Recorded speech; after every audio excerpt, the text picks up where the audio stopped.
with that trial of Sean Combs. It's almost over. The jury in the case reached a partial verdict, meaning on almost every count against the rat mogul. After more than 12 hours of deliberation, the jury then told the judge that they've made a decision on 4 of the 5 counts, including sex trafficking and transportation to engage in prostitution. They seem to be deadlocked on the most serious charge, racketeering conspiracy, which carries a sentence of up to life in prison.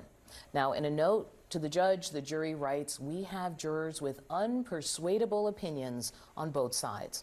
The judge told them to keep at it, and they will be back in a few hours to do that. Joining me now to talk about all this, Alyse Adamson, former federal prosecutor. Alyse, we're almost there. It's been a long time, almost 2 months. Is it wild to have a partial verdict? So I wouldn't say wild. I've seen this before when I was trying cases. It's rare.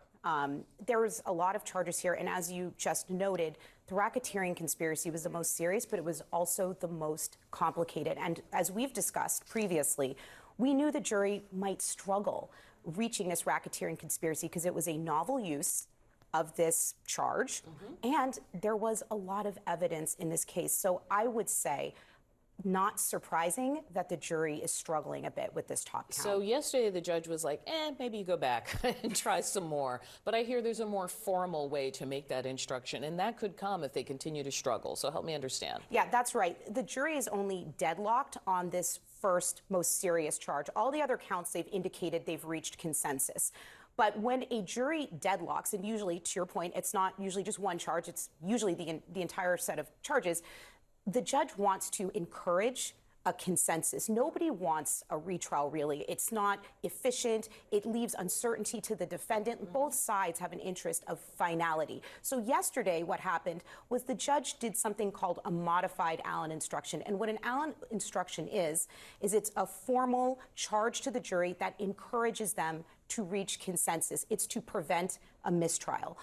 There is criticism about using this particular charge. Some in the legal community find it coercive because of its language, which basically instructs the jury to go back and to re-examine their beliefs. So the judge didn't do that yesterday. Like you said, he basically said, can you guys go back and just try to continue deliberating and reach consensus? But if they come back this morning and they say, Judge, we continue to be hopelessly deadlocked, you might see the judge go ahead and issue that more formal language to encourage consensus in this case. And then we're looking there at the number of jurors, women, majority men.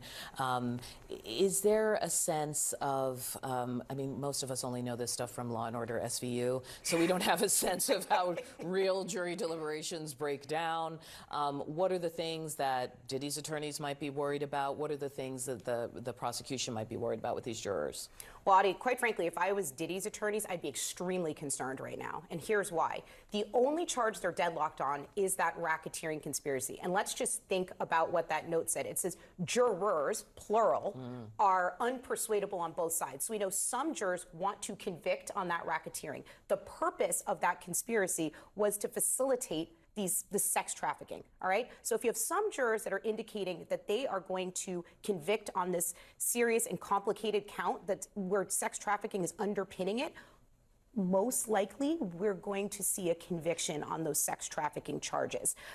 Because you need to have found one to Don't find make any the other. predictions yet, because we have a long morning ahead. And I know that. And I mean, we said before, you don't want to, it's very hard to read a jury. I'm just saying why Diddy's attorneys are likely very nervous right now, because that is what it could mean. There was not a straight acquittal. They have been out for 13 hours. So we know that at the very least, the government put on a very persuasive case. And if you are the defendant and you are potentially looking at life in prison, you're going to be very, very nervous. So I think the defense would welcome a mistrial at the end of the day. It's better than the conviction because racketeering conspiracy carries a potential for life in prison. I think if you're the prosecution right now, you're concerned because you know at least some jurors do not believe they have doubts and they don't believe that you have proved that case. And as we've said, a lot of people were saying it was a potential overcharge for the facts of this case. All right, Alyse Adamson, thank you so much for explaining it. Big day ahead in that trial.